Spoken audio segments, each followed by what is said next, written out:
Hey everybody, welcome to the Enhance Your World show. I'm your host, Chris Alba. And today is December 4th. And of course, we're broadcasting live on all of our social media platforms on Facebook, on our Facebook event group, the Enhance Your World show, and YouTube, the Enhance Your World show. And you can also catch all the replays on our website, enhancingyourworld.com. First, I want to open up and share some news, and I want to, if you haven't noticed behind me, it looks a little different than it has before, and the reason for that is an alliance has been made with um, my friend Joe and I, as far as broadcasting live here. He's been a great supporter of the Enhance Your World um, programs and my services, and been a huge support, and super grateful for him in my life and the opportunities that are presented for us. And we thought this would be a cool opportunity to kind of cross promote a little bit. So if you haven't floated and you're in the tri-state area, if you've never taken advantage of um, a float opportunity, highly recommend you take advantage of them. Of course, think tanks open um, 6-7 days a week for those needs, and highly recommend them. They're running a special right now for the holidays when you get 2 floats for $99. So now that that's said, we can move on to the show. And thanks again for all those that are tuning in live, and all those that are um, joining us during the broadcast. We welcome you and very grateful for you. Um, Larkin is not going to be joining us this afternoon. I haven't been able to be in touch with her, so I send her much love and many blessings to help her through whatever she's going through, so we can come back and do the show together when it's in the highest good for everybody. And that's kind of a little bit about breaking free of the conditioned mindset. Today's title of today's show. It's been my experience in life that my life has been very adventurous.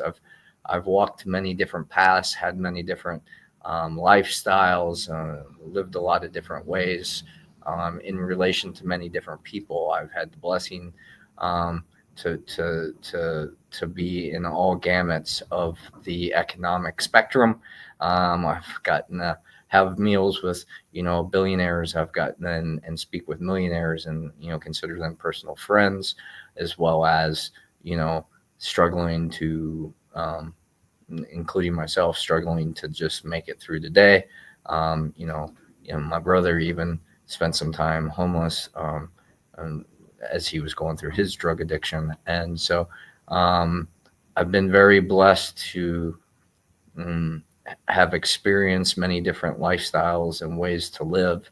And the thing that is always in my mind is, um, what are we seeking to create in this reality of ours? What are we looking to do?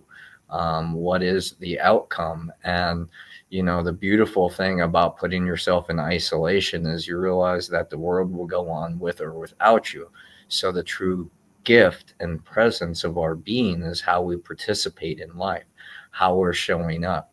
And that's great until it comes down to we're not working in the highest ways for those that we're working with anymore, that we're living with, that we're sharing with.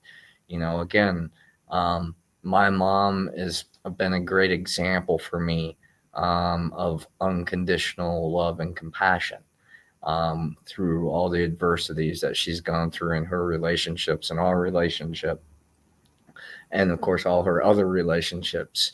The way she stays true and open in her heart is just absolutely beautiful, and that's something that I want to be able to pass forward. I want to understand how we can use the practices of gratitude and compassion and kindness and understanding to elevate our human consciousness, which is just the information that we hold as true, whether it's conscious or unconscious. And that becomes part of the healing journey, right? Like what is healing? It's to bring the unconscious reactions and responses of our thoughts and our feelings. It's bringing them into the awareness of how they are affecting our reality, and then transcending those higher frequencies that are moving faster than physical matter. We embody that through our presence of actually being in our body. So we can feel the energetic fluctuation, if you will, of, some may call it anxiety, that have been harmed or tend to carry a victim story, and then others are inspired or enthusiastic because they see themselves as something above those who see anxiety, that experience anxiety. That's our separation. That's the way we condition ourselves to perceive and hold these perspectives of beliefs that separate us from our human family, which is our humanity. Okay. And, when we look at a lot of the ancient philosophies and teachings and practices of indigenous and things like that, it's more heart-centered, it's more physical, um, um, grounded in physicality. However, there is the relation to the higher, the connection to the higher source, to Wankataka, to father, grandfather, son, grandmother, moon, and all those various different things. There's a sacredness in the connection and the relationship, and that causes compassion, right? Because when we truly care for somebody, we're not going to want to hurt them. That's not our intention. Why do our relationships tend to bring up things? So we can learn through the duality of pain and pleasure of how to bring that into harmony together. So no matter what, we understand that the people in our lives aren't intentionally harming us, but maybe they're hurting in some way, that they're looking for something to help them feel better. And maybe we're the type of people that when you talk to us, you feel better because we have perspective, or we can hold space, or those types of things. There's no shame, guilt, and there becomes clarity by the end of the conversation. That's why I like the way Ram Dass talks about walking each other home, guiding each other home, because really when we're able to self-soothe and self-heal, then we are truly empowered to be ourselves. The question then is, how are we relating to others? How are we growing our relationships within this experience that we call life? Are we always seeking pleasurable experience and it's trying to avoid unpleasant ones in a form of unconscious self-protection, and then wonder why we're experiencing a limited reality of what it truly means to be ourselves in a higher relations of relationships with each other, with the planet, with the cosmos, with whatever information you choose to deem true. That's what you're going to believe, right? Because how are you going to believe something that you don't believe is true? Even if you say that's not true, what you're saying is there's another perspective that's truer than that one. So you're not going to own that. You're not going to claim it. So then you're going to perceive another version of that reality. And it's been through my own experience of allowing myself to feel the energies of my emotions without labeling them, without reasoning them, without trying to cope with them, without trying to escape from them. I realized how important they were as a guide to help me move through the things that was beyond the known of my conditioned mindset. And my conditioned mindset came from my upbringing. It came through my intentionality of studying the greatest leaders and biographies and personal development for over 20 years. It's had me go into spiritual teachings from all different walks of life and sit in many different sacred circles and ceremonies and learn the healing arts and learn psychology and learn cognitive behavior therapy and learn recovery counseling and guidance and all these various different things that I've accumulated through my life has led me to this moment. And I'm so grateful for this opportunity to be me in all forms, in all facets. Now, being a conscious co-creator makes me also realize that I can observe lower density thoughts and feelings and then transmute them into a different vibration by the way I think about them. And I think this is what everybody's trying to talk about. They're just coming from their own self of egoic self of this is working for me. I feel great. I'm achieving the things that I want to achieve. I'm living the life that I want to live. And, I remember in business many, many, many years ago, there was a guy that was like a super achiever or whatever. And, I had a business opportunity to work with him. And I was like, what failures have you faced? Oh, I haven't faced any failures. I haven't failed at anything. I've always achieved what I wanted to achieve. I've always obtained what I wanted to obtain. And that scared the bejesus out of me to the point that I didn't want to work with that person because any adversity meant or challenges or setbacks or whatever, that he didn't hold himself somewhat accountable for why things didn't turn out the way they were envisioned. Because if they were truly envisioned to succeed, they would have succeeded. That they would have continued on. He wouldn't have been looking for new opportunities, is the point that I'm trying to make. When you find the things that are working for you, you don't let them go. The challenge is then we sometimes fall asleep, become unconscious to how they don't serve us anymore because we needed them for a certain period of time. Drinking coffee is an example. I drink coffee and I do things to self-harm. I'm aware of that. Those are the behaviors that I get to work on. That's my growing point. Samantha Lee, I'm sorry, I just saw your comment. What do you mean by how do we do that? Because I've shared a lot within the first 15 minutes. So I'm just looking for a little clarity. I'd love to answer your question. The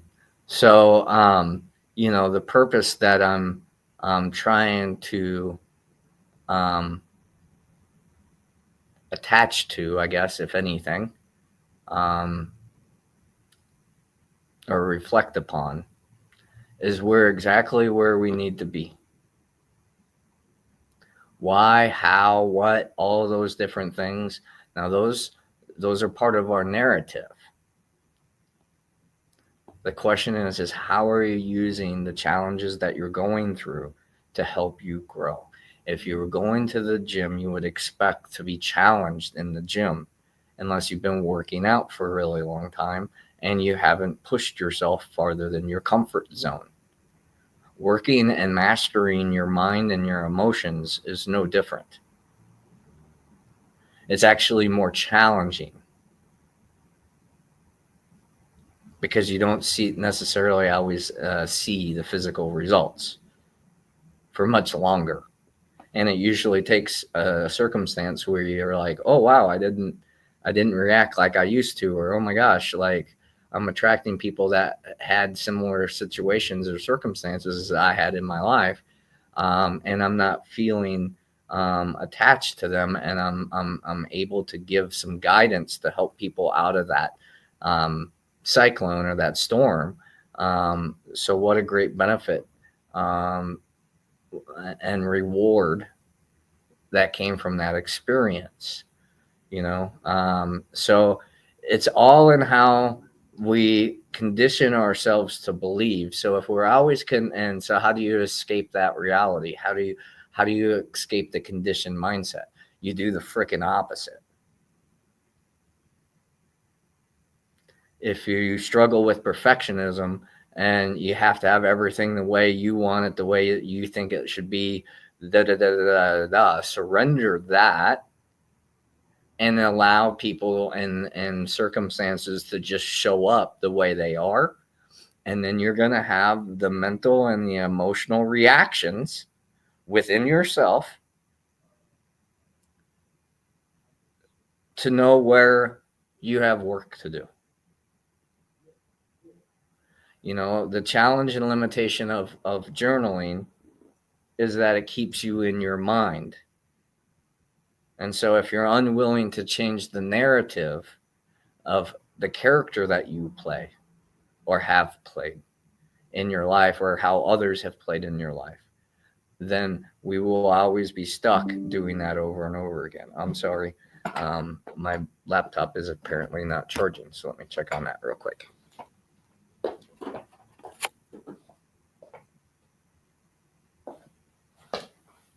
Okay. So I was just noticing that, and a little warning came up. So thank you for that.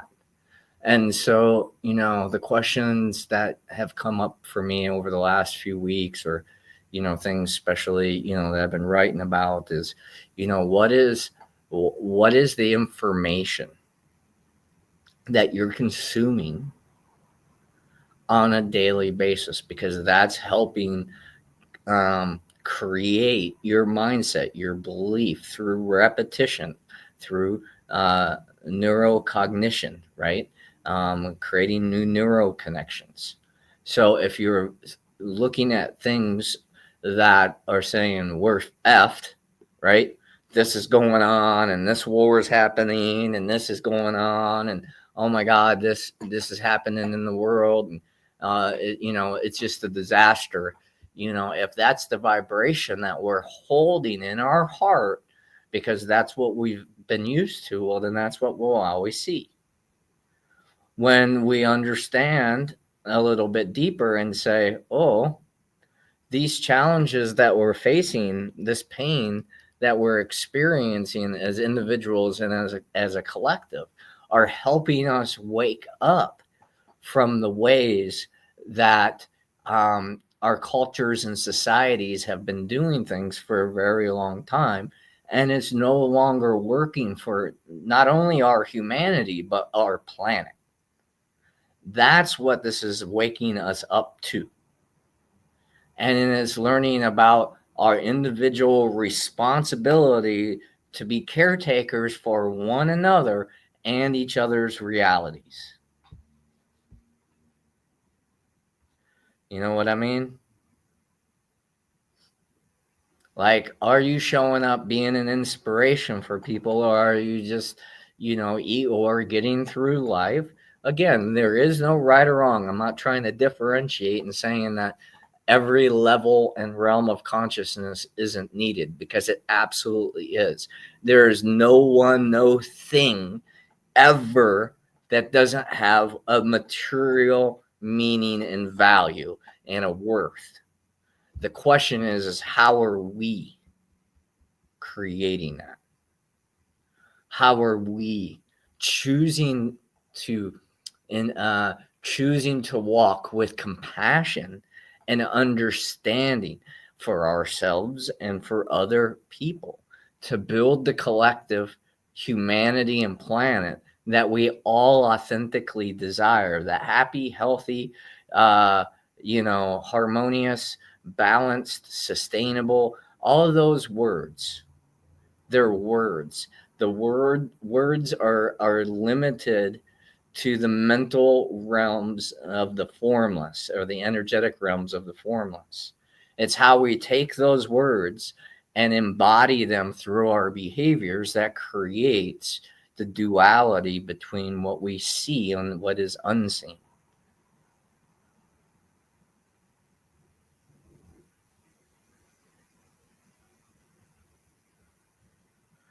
Well, I understand what you're saying, Rhonda. Choices to stay negative. Do you think what they say affects us? Can we protect ourselves from their negativity? Well, I found that if you can accept what someone says or how someone wants to be, no matter the judgment, whether it's positive or negative, it's not going to affect you. When you understand that they're going through their thing, whatever it is, it's for the highest outcome. It's for the highest growth. You know, the first step to fixing a problem is admitting that you have one. Frequency, again, is something that's sensed. If we were to, there's a lot of spiritual teachings and scientific teachings that talk about we are nothing more than light and sound. So frequencies are always fluctuating. And I'm sure everybody's had the experience where they've had an up day or a down day or just a so-so day. But as long as you accept that you're there, man, does it shift. Because that's our natural state. Our natural state is love. It's our delusions of, in a lot of cases, or the illusion, if you will, of things aren't exactly the way they're supposed to be because they don't feel or look or are showing up the way that I wanted them to be. That helps us uncover deeper what it is that we ultimately care about. And if we're only caring about, and I say this from my own personal wounds, when I only cared about the way I saw things, the way I thought, the way I felt, the way I acted, I hurt people that I cared about. It wasn't until I was open-minded, open-hearted, that I heard their perspectives and learned from their way of narrating of what happened, how I was out of alignment with who I wanted to be. Because I believed that what I was doing was right. And I think most people are that way. I mean, when we study different biographies and different people's lives, you know, very few of them talk about the self-doubt unless they're over, you know, trying to motivate someone past the self-doubt. But without doubt, there can be no awakening. There can be no awareness, new awareness, because you think you've already got it figured out.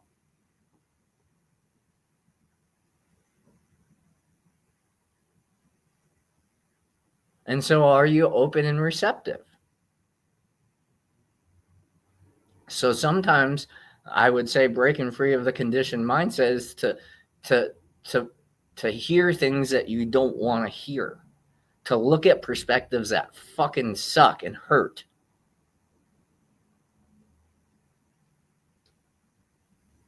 And the more you can sit in that as, again, a version of truth, not absolute truth, can we really come into unity with the presence of now?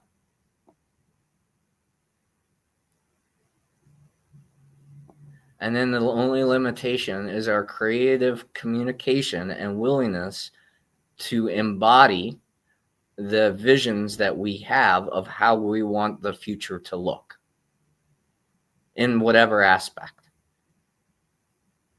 You know, I've met so many people over the last 5-6 years that want to have a sustainable community, and I'm one of them. And I can tell you one of the hardest challenging things is keeping a community of individuals together because everybody's only looking out for themselves and not how it's adding to the group collective. And I shouldn't say everybody, but a lot of people. You know, I'm very blessed to have people that show up at my events consistently because I've shown up to their events consistently. I've shown up to other people's events consistently, and they don't show up to my events um, at all or consistently, and that's fine. I can accept them and love them from that thing, but why would I want to continue to invest my time, my money, my energy into somebody that isn't also pouring into me? And our relationships can really be that simple, except for then is the challenge then is not hanging on to experiences of, well, they haven't done it yet. I'm hopeful. Yep, me too. And some will, some won't. And so what? That was a philosophy I had in sales and recruiting and all that kind of stuff. And it led me to a lot of external success, which has now led me more onto this inner path. Because when I had the success that I thought I was seeking, and it had a emptiness and a hollowness to it, then I was like, oh, I missed something. What am I missing? I had everything that I ever wanted, and I always wanted more. So is that success? No, not in my view. Success is realizing that you're exactly where you are for the exact reason and making the best out of it, doing the best you can each and every day, even if it is just giving your time, which is invaluable because we don't get that back. Someone's willing to sit with you in your struggle. Man, that is a special friend. If they can sit with you and not give you advice, that is a rare individual, and wow, because they're going to help guide you back to you without telling you or creating shame, guilt, or insecurities or fears or anything of these different perspectives, even though they can hold them and share them with you, by understanding that you have to make your choice what's best for you and loving you regardless of your choice. I believe is the most unconditionally way we can practice being unconditional, which is a lot. And we condition our mindsets, right? Like it's interesting. Like when I was a punk rocker, I looked like a punk rocker. When I listened to, goth type music and more, emo type music, I wore more black. Now that I walk more of an indigenous path, more of a nature path. Most of my clothes are pretty normal, I would say, but they look a lot more indigenous than, what's currently trending out there, even though now it's getting trendy to wear, that spiritual gear, So I quit wearing a lot of crystals and things like that. I got to the point where I didn't need them anymore. Not that they're not valuable tools, but I didn't need to. I didn't want to represent myself in that way, so I chose to go without.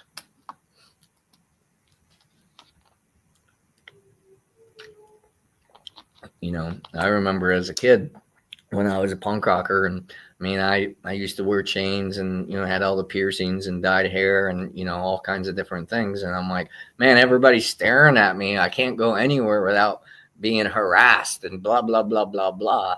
Yeah, because I stood out. It was easy. I didn't look like everybody else. So of course people are going to want to be challenged by me in whatever way they were. That was part of the reason I did it, but it still was challenging on the inside because I knew who I was deeper than what I looked like on the outside. But a lot of people only want to know you at your surface level.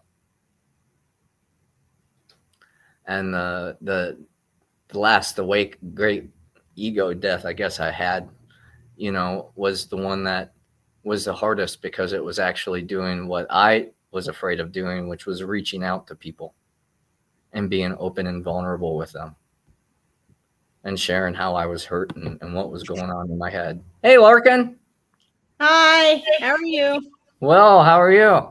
Well, good. We're What a definitely gonna have surprise. to change the time, guys. I apologize. I have my mindset mastermind that's at noon, and it used to be 90 minutes to 2 hours, and so I thought it was great when Chris and I moved this to Wednesday at 1, but I have to cut everybody off of my mastermind. He's raced over here, and I'm already dressed for the barn. I mean, I it's windy here today. I got to bring all the horses in today, and it's cold. It's cold. So let's put it this way. I spent 12 hours in 17-degree weather the other night doing stalls and horse stuff. So I Right. got to get that under control. But that's about all. What are we talking about? Breaking free of the conditioned mindset. Ah, yes, we were doing that in my mastermind. Yeah, imagine that. Imagine that. Yeah. I did share at the beginning that, we hadn't spoken, so I didn't know if you were coming on or what was going on, but I'm grateful to see you. And Yeah. I know this topic, we talk a lot about this, right? Like, how do you can't teach presence because presence is in the moment, but you can point to it, right? Right. And a lot of times we become conditioned almost unconsciously because we start learning about something and like it excites us.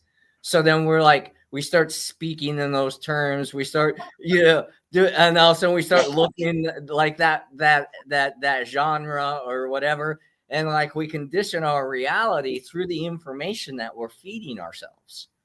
It's crazy that you're talking about this. So I mean, I had a whole post about how does information create your belief, which creates then the logic and the reason for your behaviors, which ultimately brings it into reality. So, when we're always sitting here in that space of, well, it's all for the highest good. It's all for the highest good. That's awesome because we're looking for the opportunities for the highest good. But if we don't claim what the highest good is, then where are we really going? In the spectrum of consciousness being, formless and infinite, right? So like, even being in relationships saying, hey, maybe our romantic partnership isn't the best because we like to be physical in other ways, but we're really good as friends. So I don't want to lose you in my life, but we need to change the conditions of our mindset of how we were going to walk together so we can walk together in a more harmonious way for both of our sakes. Instead of creating a villain into somebody and then trying to create separation, or even when you get to separate in love, right? And say, well, it just wasn't a match. I love that person. They're amazing. I hope the best for them. I would do anything I could for them. However, I'm not going to invest myself with them. Like that to me is kind of like an oxymoron, right? Like, if you truly love somebody and you value them and you care for them and you want to see the best for them, you're willing to put your energy towards that outcome for them.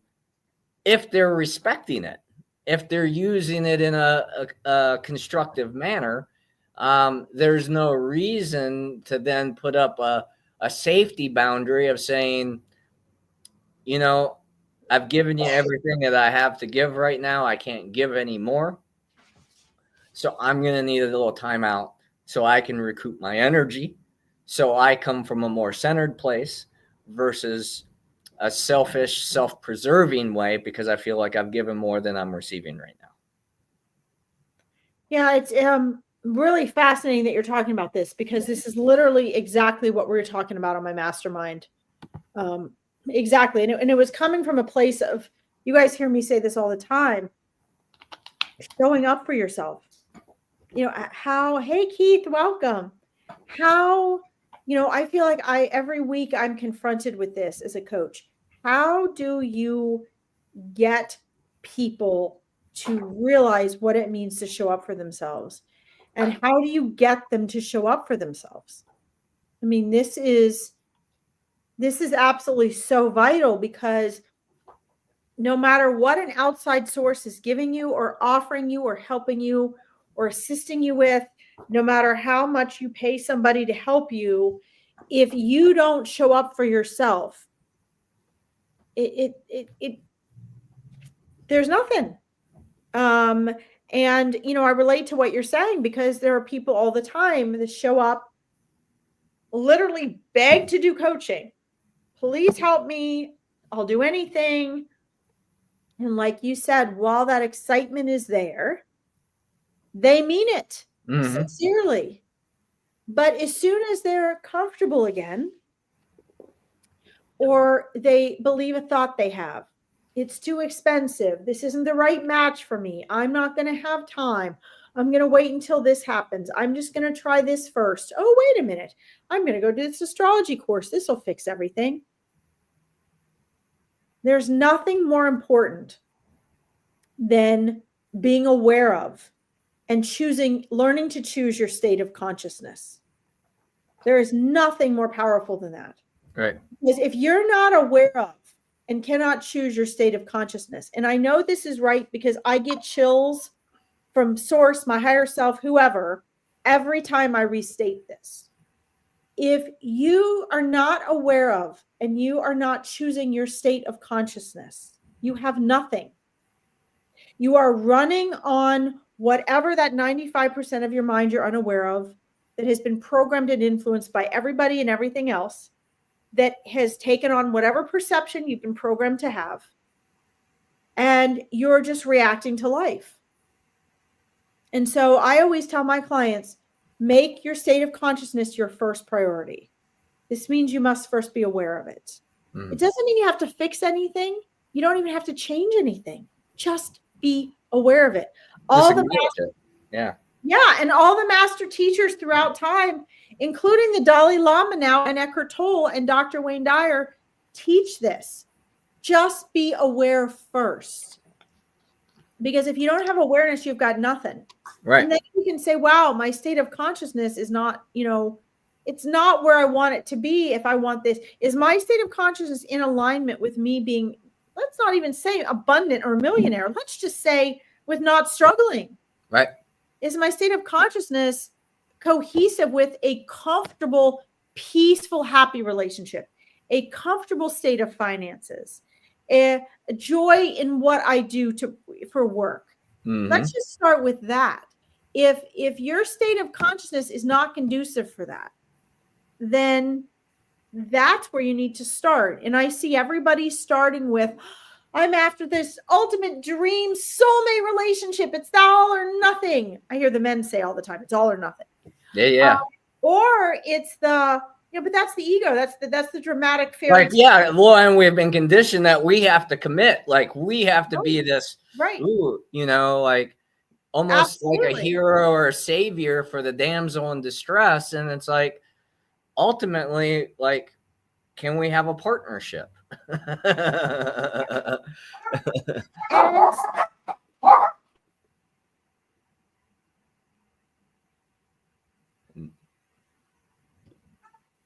Let's hope that's their bark box coming.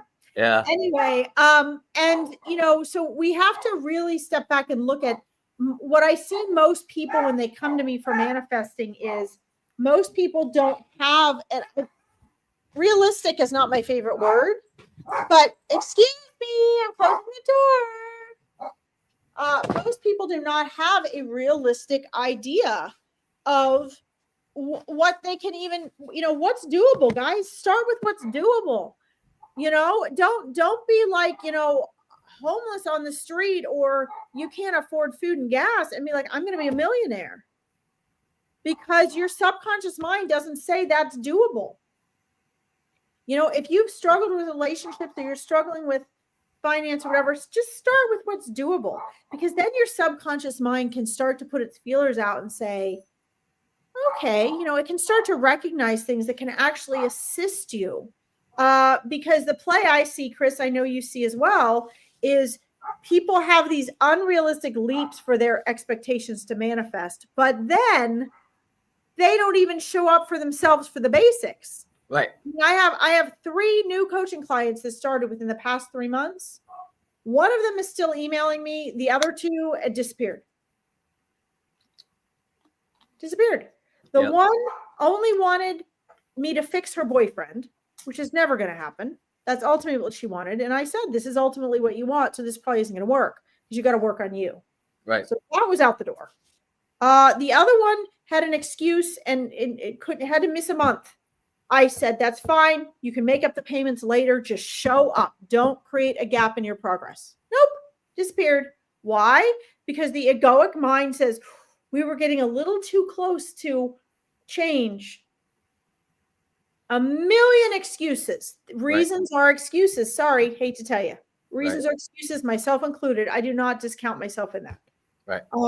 And the third one is a wonderful, beautiful soul who really sincerely wants to be there, but she keeps emailing me and asking me for guidance and advice. And my response is show up for the coaching. I mean, I'm not doing coaching at 3 a.m. over email. Right. This is why I have a mastermind. Right. So you guys just keep that in mind, relate that to yourself. As Chris was talking about, break free of the conditioned mindset. What conditioning do you have that has programmed that 95% of your subconscious? You can see it in the results of your current reality. So if you want a different future reality, you have to change what you have right now. Yeah. I mean, it's a game. Like you almost have to be like almost sadistic in some ways, because it's challenging, right? Like you have to cultivate joy in painful experiences so you can actually start to get used to that, because challenges are going to come.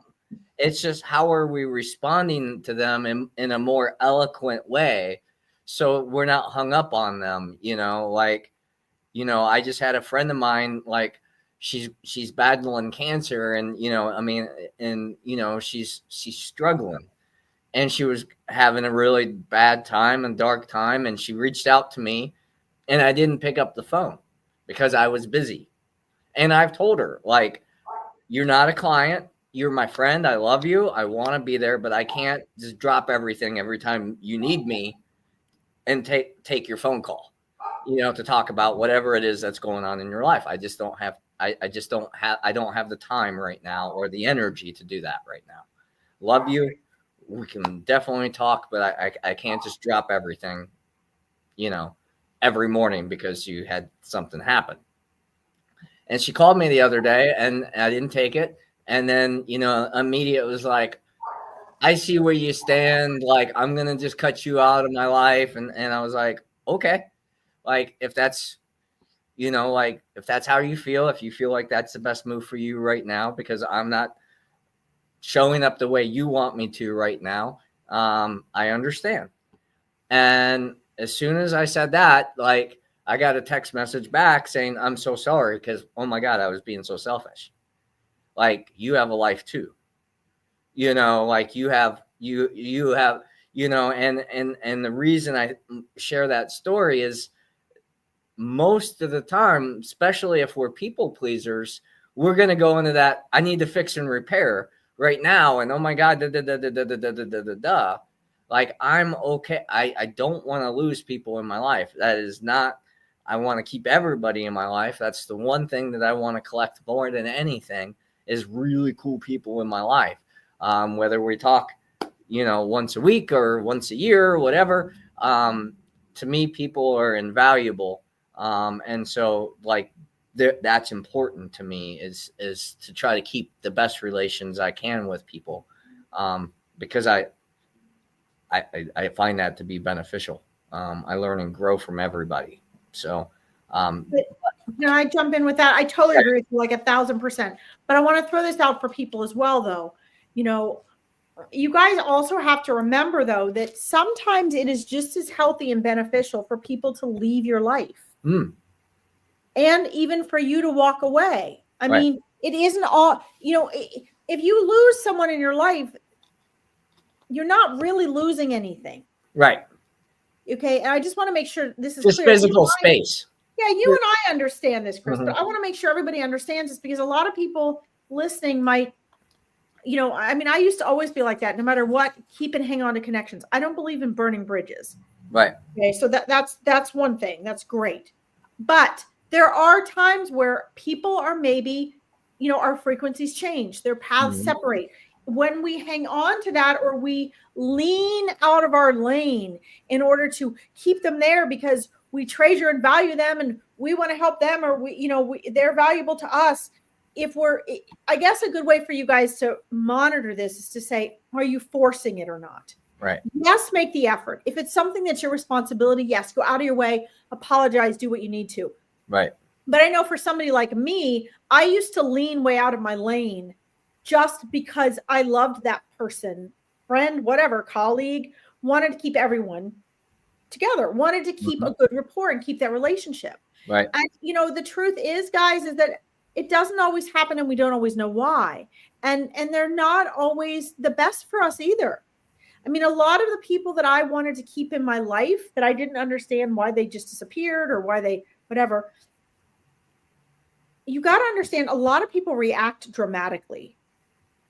And especially if they're people who are mentally or emotionally unhealthy, a lot of times they will overreact. A lot of times they'll never say to you, hey, you upset me. Right. Or, hey, I'm mad at you for this. Right. If they're a person that, these are always the people I get in trouble with. I always have issues with the people that are psychologically unhealthy, that I still love and adore, right? That maybe are very passive aggressive or maybe overly sensitive. They may be not confident enough to say, hey, I didn't like it when you said this, or I took that personally, right? And you might not know there's anything wrong, and then they disappear. And that's okay. It doesn't always mean it's something you've done. Sometimes it's just something they can't handle. Sometimes for me, it's usually the misery loves company crowd. So they want other people that are going to respond to things miserably. I don't. So that can rub people the wrong way, right? So just understand that, guys, if it's your part and there's something you can do, that's great. But also know that if and when you let people go, because people will come in and out of your life, even people you love the most, if they're meant to come back around, they will. And the other thing I wanted to mention, I'm glad you mentioned people pleasing, Chris, because this came up 2 weeks ago in one of my reading lives. I'm going to say this, and it's kind of a very fine line. I spent years and years coaching and learning in my graduate work for psychology about people pleasing. And there's a huge thing in the coaching industry, and has been for a while, about not people pleasing, especially for women and women coaching women. Don't be a people pleaser. Learn to say no. Okay, yes, this is very important. As a woman, I can say we are easily swayed and pushed for reasons that only women understand to things we don't even realize. We're trying to keep the peace. We're trying, we can handle it. We'll just take it on ourselves, whereas men are much more likely, not all men, but men are much I was going to say, hey, that's me right there. I don't know. That's you, Mr. Libra, but most men are typically likely to say, what do I need to do first? And so what I want to say is this. I spent all these years learning not to be a people pleaser because I was told I was a people pleaser. If you are doing things that you don't want or need to, that feel against your moral code or against your internal self, or they make you feel, weak and vulnerable or afraid or something like that, by all means, yes, don't just please people. Don't just please people to keep the peace. Don't just please keep people to get them to do what you want. Don't just please people to get them to think of you a certain way or maintain a reputation. Don't just please people because you think it's going to get what you want. Don't just please people because you're afraid of their reaction, or you're afraid they're going to judge you, or you're afraid of what their opinion of you. Those are not the right reasons. And that is people pleasing. So in that way, yes, it's unhealthy. Right. But there are so many ways that in which this falls into the category of people pleasing that isn't. Like, if you've listened to how many things Chris has said today, where people were saying things to him, like his friend that has cancer, and he was, she's saying, okay, then we're done. I'm cutting you off. And he's like, okay. Like, instead of saying, okay, I'm going to cancel everything so I can talk to you every morning. Please, please, please don't do that. He said, okay. Or he didn't do what I would do, which is try to lecture her into explaining, this is why you don't want to do that. I'm really here for you. Please, I want you to. He said, okay. I want you guys to think about this, because if you just took a weekend or a week and everything that happened, I'm not saying roll over and play dead. I'm saying you took what happened that you had resistance to and you said, okay, look at what happened with his friend when he said, okay, I completely understand. She wrote back and was like, no, I'm really sorry. She recognized her part. Why? Because he didn't put up resistance that would force her to resist back and be like, I'm so glad I shoved him out of my life. No, he said, okay. So what was left? All that was left was her seeing her own ego. So sometimes when we do things that we it's a very thin line between understanding people pleasing and not. Sometimes when we just don't react, which is why I love studying the Stoics, when we just don't react and we're like, okay, see, that person's ego, which was their reaction in the first place, has nowhere to go. All they have to do is deal with themselves, which is better for them and it's better for you. If they come back around and they come to their senses, then yay, they're in vibration with you. If they don't, let them go for that time. You know, I mean, I will do this with family, where somebody fine, da da da da, and instead of arguing back, I've said it 3 times, nobody listens. So if I'll just say, okay, I'm sorry, and I'll turn around. I say I'm sorry, turn and walk away. Why? Because they believe what they are saying. And when I say I'm sorry, I'm not doing this as manipulative. I'm doing it genuinely because they're not going to get it. So why argue? So if they believe I'm doing this thing, I will say, I'm sorry. Okay. And I'm sorry.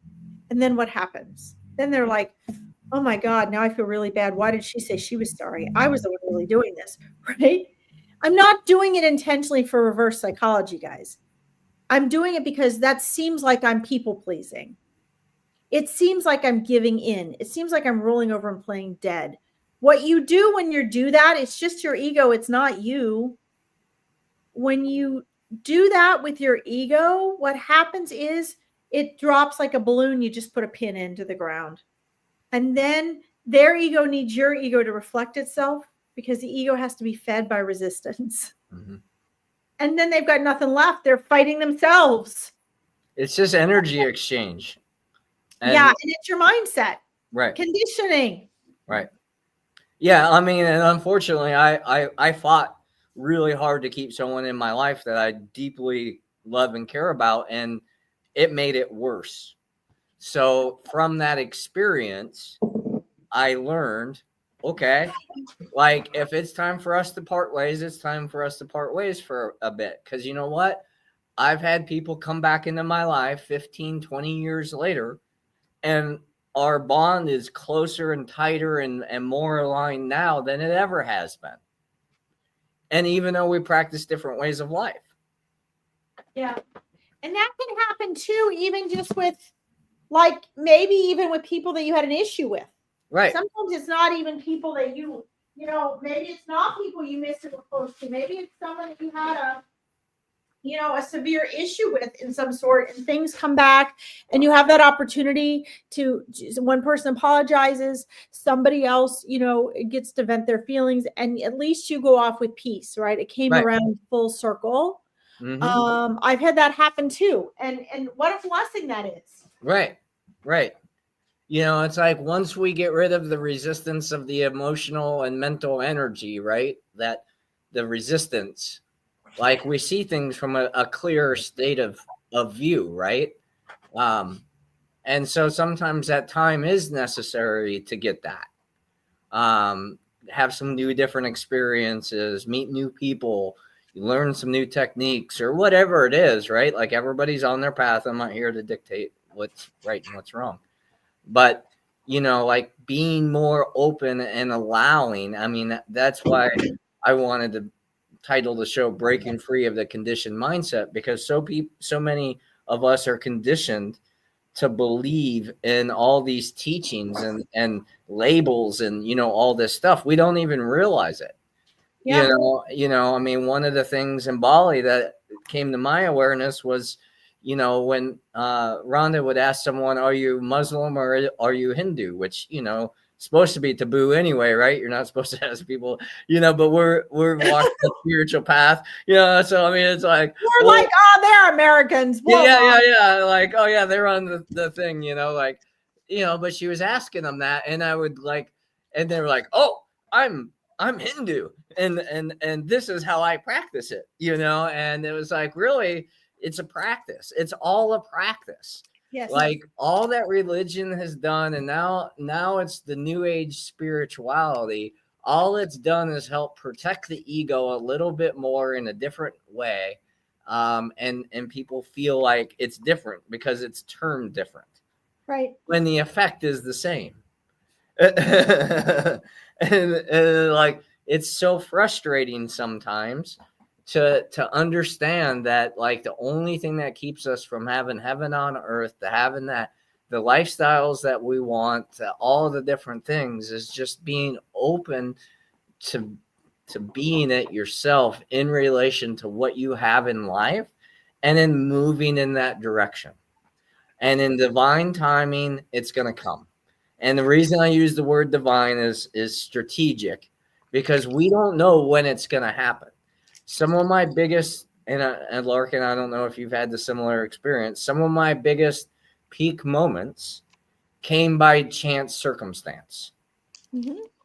And had I not, right, exactly. Like, like I was talking the other day about the trip to Colombia, and I was in the state of like, oh, I'm being a little financially irresponsible because I'm spending I'm spending money on this trip for my own experience, and I don't know the end result of how it's gonna benefit my practice, my business, myself, my relationships, all those different things.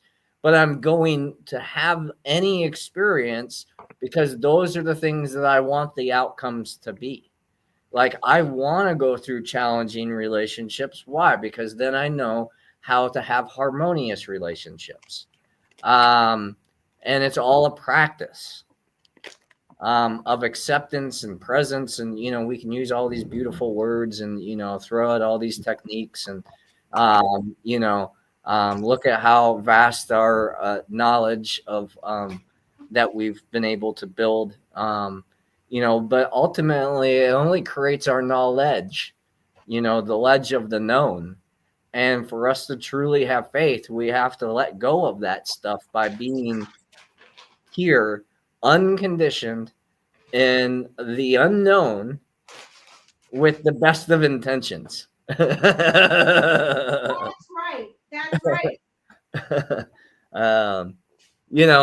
It's like, and someone, I remember once I was a coaching client was like, why do you put a positive spin on it? And, and it's like, well, the best of intentions has always been the pathway to hell.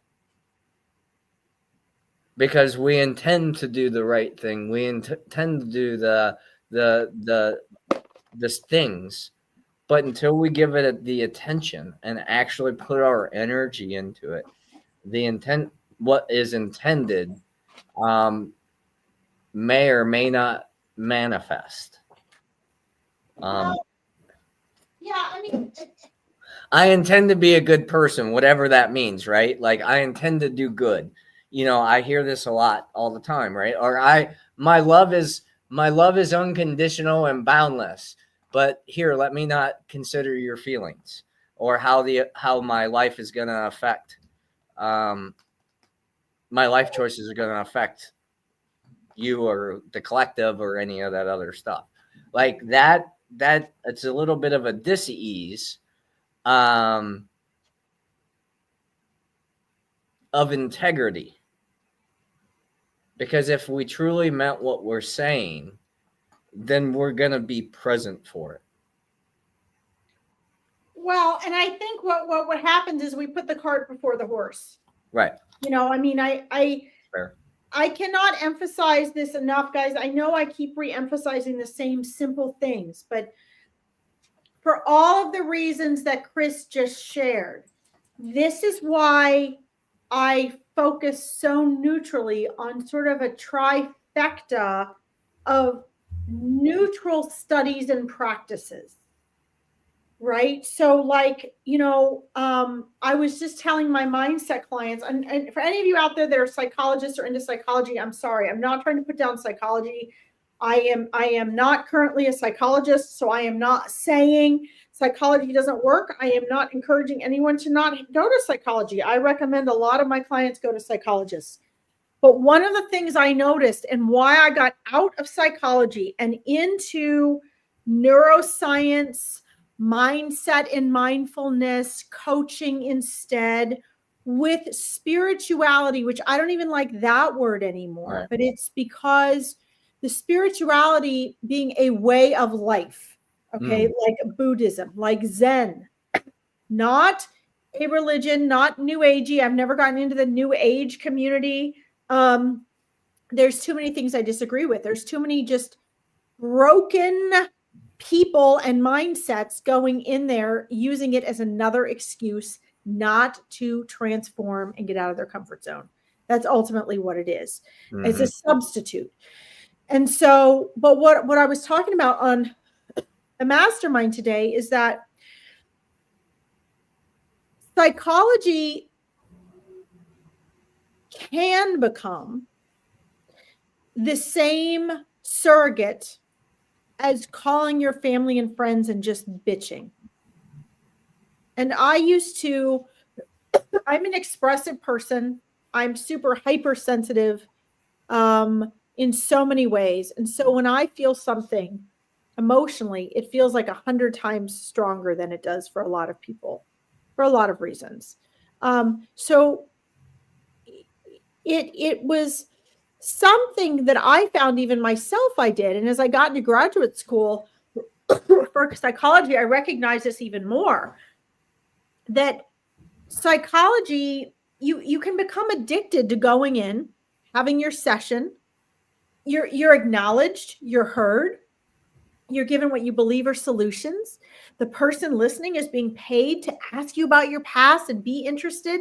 And whether you know that or not, it's an addiction. And, I did this for a couple of years with my psychologist, because when I got into graduate school, we had to be tested. We had to see a psychologist, all of this in order to become a psychologist. And if I think back on it, I really looked forward to my sessions because I had so much to talk to him about. I had 2-hour sessions at one point, and wow, it just, and if I look back on it, what did I get out of it? We had more intellectual conversations about psychology and mindset and everything else, because I loved my psychologist. He was awesome.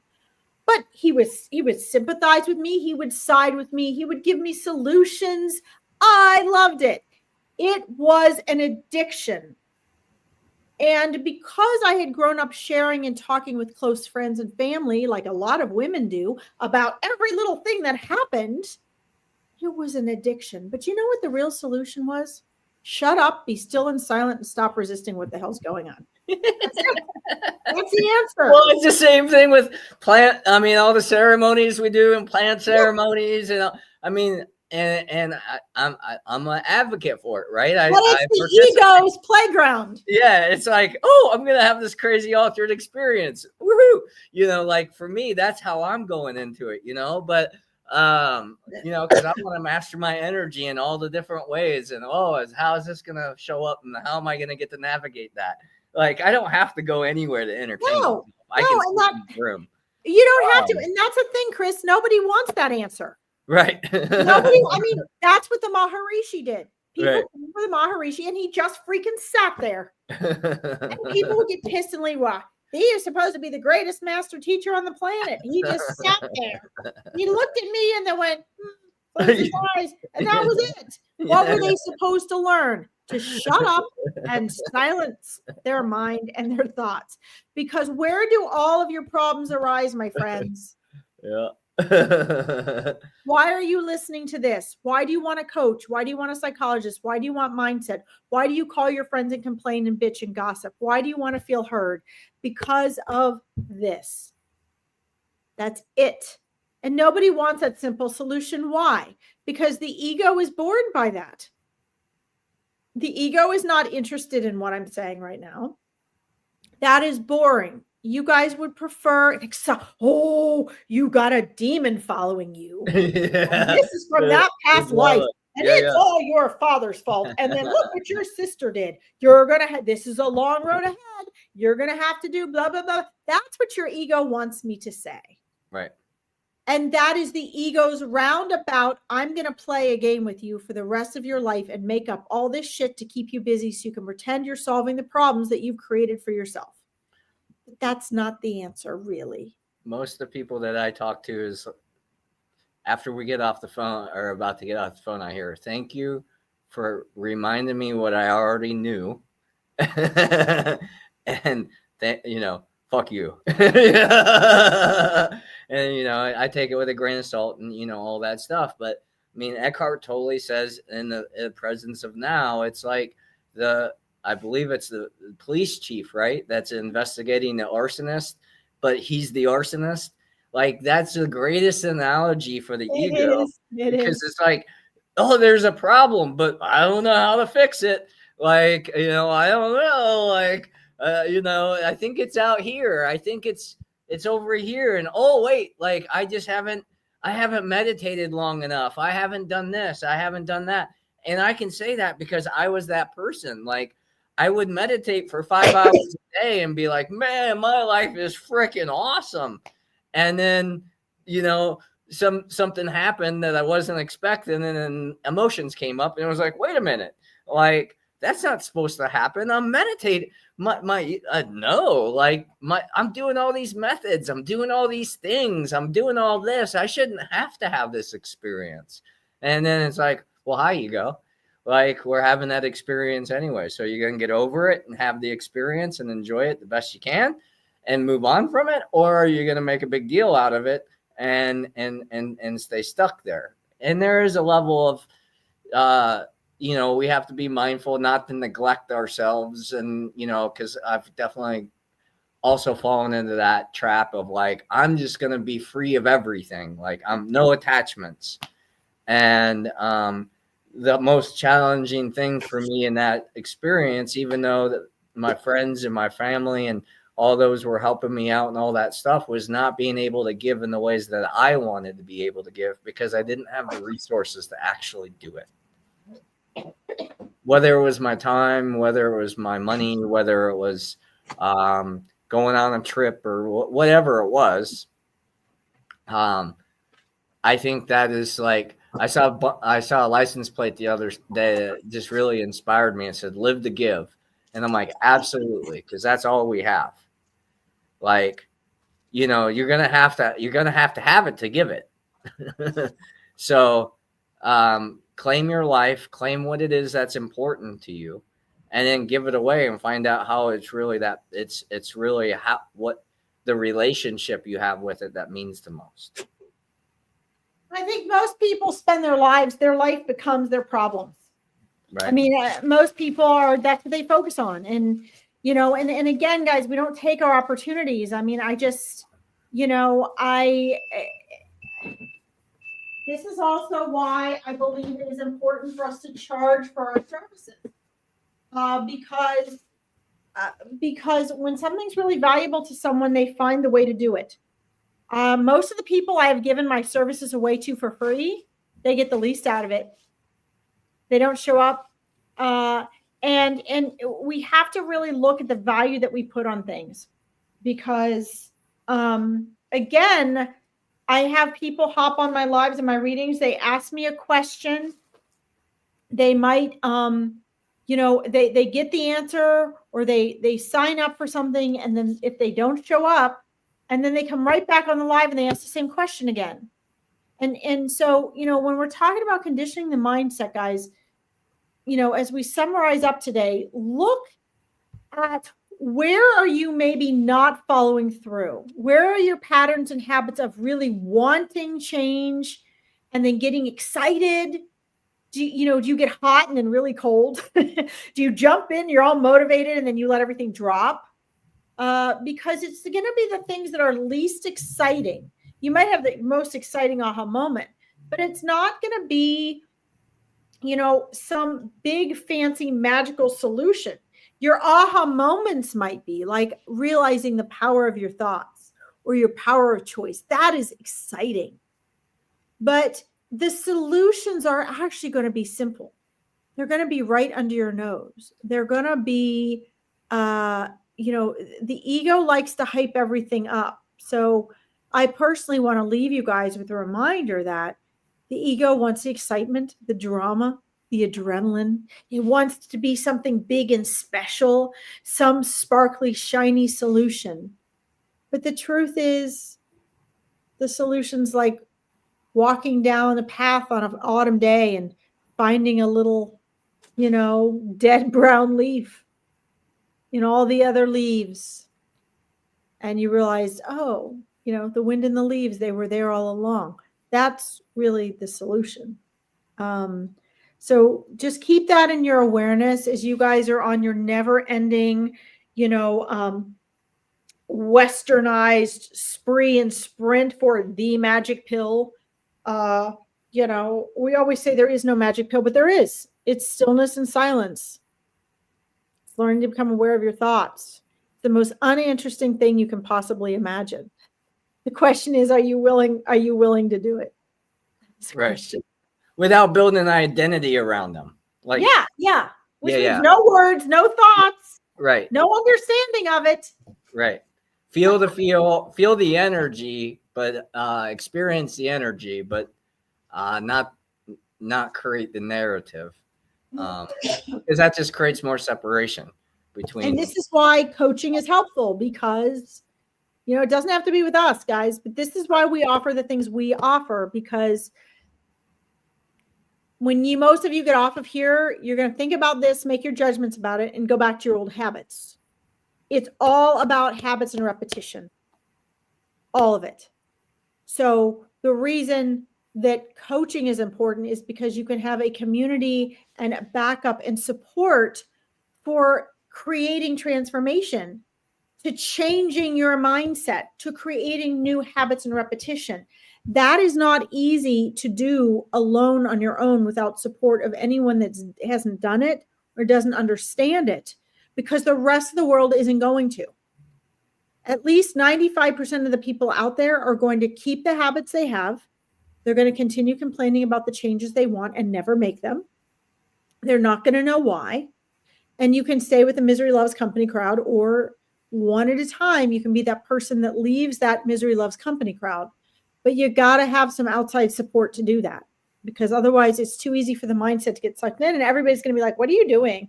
Why are you so different? Why aren't you responding to me? Why aren't you reacting? Why aren't you complaining with me? Right? There's got to be some other pull in another direction to help you find that balance.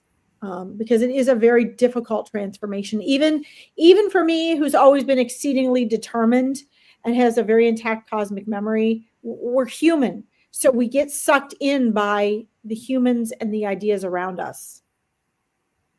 Yep. None of us are immune to that. Not even the Dalai Lama. That's why they take him from the time he's a baby and they stew him away somewhere until he's programmed enough and solidified enough that he can go out into the world under the guise and the protection of his community. Right. And the same thing with the mamos and many other, There's a reason for it. Right. Absolutely. So while you're having your lunch there or whatever you got going on, I guess we should call it. Yeah. Sorry, I had to call you out. I'm like, wow, I've never seen anyone start making Go food. for it, guys. This is car food. I'm now heading to the barn to freeze my ass off. Yeah. For 11 horses to deal with frozen hoses. Yeah. Clean stalls for a few hours. So yeah, I need some food. Yeah. And if anyone ever questioned your passion about this stuff, there's the reason, the proof that you actually do care. Yeah, it's not just it's something to do. I got nothing else to do. Like, I'm gonna go out in this crap weather. I'm gonna have all these challenging experiences, and I'm gonna do the best. As a matter of fact, in many ways, it ruins my life. I mean, I get no sleep. I have little time with my family. It has made my business that should be super easy because Right. I know how to coach people in business, a real struggle. It's taken up all my work and home and family time. I observe it as one of your You deal with it too. You get a blunt end for it too. So I'm actually looking to try to see if I can find some people, hire a couple people to do my stalls, because it takes me a few hours to do my stalls. Right. So thank you for recognizing that, Chris. You have very my whole family says, "Wow, Chris is sure patient with you." It's like I wouldn't have that patience. I was like, "Honey, you do. You put up with me every day, coming in at 4 a.m. Yeah. But he married you. He did, and I'm lucky. He's Virgo, but he's one day away from Libra. Yeah. So that probably wouldn't be working out so well. All right.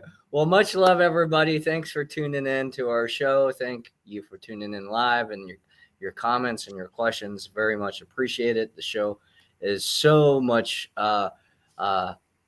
so enhanced by your participation. So thanks for doing it. Make sure you like and subscribe to our channels, the Enhance Your World show, and all the replays are on our channels and enhancingyourworld.com. And we'll talk to you. I know we're going to talk about changing the schedule. I texted you earlier today to talk to you about that. So yep. And I responded with, yes, I need to too. Okay. So we'll get the details and we'll let everybody know when that reschedule is going to be. And so cool. See you next week. Bye, everyone.